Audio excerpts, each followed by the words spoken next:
Alam nyo ba, patuloy na hinahagupit ng bagyong Milton ang buong Florida? And yes, record-breaking nga ito na isa na to sa pinakamalakas na bagyo na nangyari sa Florida.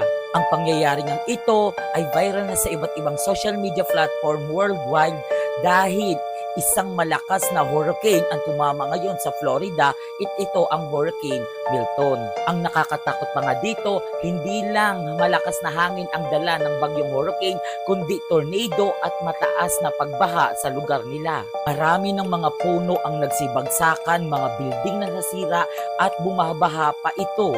At ang nakakalungkot pa nga dito, marami na ang nasalanta, nasirang tahanan at hindi lang yon, marami ng tao ang pumanaw. At halos lahat ng market doon ay sarado at nagkakaubusan na rin ng pagkain.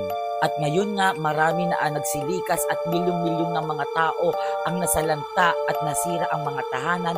At hindi lang yon, ang kinakatakutan pa nga nila dito kasi lalong lumalakas ang Hurricane Milton. At sa mga market nga din nila nagkakaubusan na rin ng pagkain, kaya ang iba wala nang mabilhan na pagkain. At ang sabi nga sa source or sa balita, ito na ang pinakamalakas na bagyo na nangyari sa buong Florida. At ipag-pray natin lahat ng mga tao na nandoon at nasalanta, lalo na sa mga kapwa nating Pilipino na nagtatrabaho sa Florida. So hanggang dito na lang, paalam.